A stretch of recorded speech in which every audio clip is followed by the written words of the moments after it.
Alors, on est aujourd'hui avec le duo légendaire Sexe Illégal avec Tony Légal et Paul Sexe. Bonjour, messieurs. Yeah, c'est moi qui est content. Alors donc, vous êtes en show demain au Bac à Bière, donc dans le cadre de la tournée Unplugged de New York à Montréal en tournée. Ouais. Donc, on pourrait dire Unplugged de New York en région, finalement. C'est un peu ça, mais on voulait rester poli à ce niveau-là. Des fois, on sait que les gens qui sont pas des grands centres se sentent toujours un peu diminués là, quand on utilise le terme région.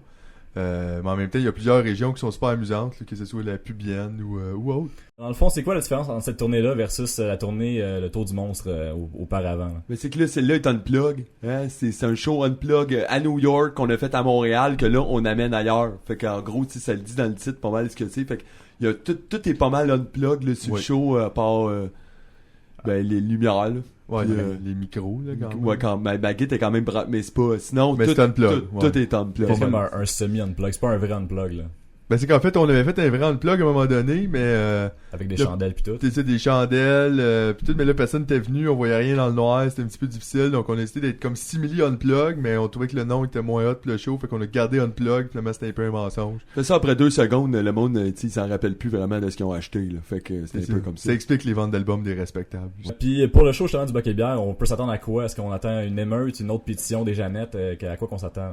Mais potentiellement, beaucoup de dangers. À chaque fois que c'est légal, je pense prendre le micro devant une foule, c'est très électrique, malgré le facteur unplug. C'est unplug, c'est le show est unplug. C'est ça, mais l'énergie est électrique. C'est pour ça qu'on n'a pas nécessairement besoin là, de plugger toute notre gear.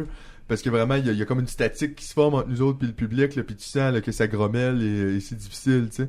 Donc, je pense que pour demain, nous, ça a été beaucoup de plaisir la dernière fois qu'on est venu à Sherbrooke. Donc, on vient avec une attitude de type positive, mais pas zéro. Et je pense que c'est à ce niveau-là là, qu'on va comme tout donner sur scène et on espère que les gens vont embarquer avec nous. Là. Est-ce que c'est vrai que Kurt Cobain vous en veut un peu, vous parle plus depuis que vous avez sorti le show Unplugged de New York? Ben, nous autres, tu vois, ça fait depuis 1994 qu'on n'a pas parlé à Kurt. Je pense qu'il y a eu certaines chicanes. Moi, j'ai eu une certaine relation avec Courtney Love à certains points. Ça a été très physique, plus que d'autres choses. Puis on s'est chicané depuis ce temps-là, on s'est jamais parlé. Il y a quand même beaucoup de relations comme ça qu'on a perdues. Je veux dire, moi et Kurt, le premier ordinateur que j'ai envoyé un email, après il m'a jamais répondu. Même chose avec Dédé répond plus, ça fait longtemps. Nouvelle, c'est l'enfer, Chris, il y a encore notre coutellerie.